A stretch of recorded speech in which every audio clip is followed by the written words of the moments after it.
আজকের আমার গল্পের নাম বুদ্ধিমান কাকু আর জাদুর বীজ। গল্পটির রচয়িতা মোহাম্মদ রুহুল কুদ্দুস খোকন। এক ছিল ছোট্ট সবুজ একটি গ্রাম। গ্রামের পাশে ছিল একটি বড় পুকুর আর অনেক আম গাছ। সেই গ্রামেই থাকতেন গোবিন্দ কাকু। গোবিন্দ কাকু একটু ভারী গড়নের মানুষ। নীল রঙের জামা পরতে ভালোবাসতেন, আর তিনি ছিলেন খুবই ভালো মনের মানুষ। প্রতিদিন সকালে তিনি গ্রামের বাচ্চাদের গল্প শোনাতেন। সবাই তাকে ডাকত, গোবিন্দ কাকু, আজ নতুন গল্প বলবেন। একদিন গ্রামের মাঠে একটি ছোট্ট পাখি কাঁদতে কাঁদতে এলো।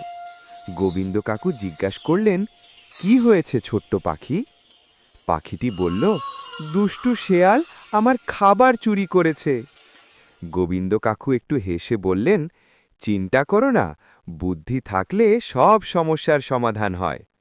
তিনি একটি জাদুর বীজ পাখিটিকে দিলেন। এই বীজটা শেয়ালের গুহার সামনে রেখে দিও। পাখিটি তাই করল। রাতের মধ্যেই সেখানে বিশাল কাঁটাযুক্ত গাছ জন্মে গেল। শেয়াল ভয় পেয়ে দৌড়ে পালালো। পরদিন গ্রামের সবাই খুশিতে নাচল। বাচ্চারা বলল, গোবিন্দ কাকু, আপনি তো সত্যি জাদুকর। গোবিন্দ কাকু হেসে বললেন, জাদু না রে বাবা, ভালো মন আর বুদ্ধি আসল শক্তি। আর সেই থেকেই গ্রামে শান্তি ফিরে এলো।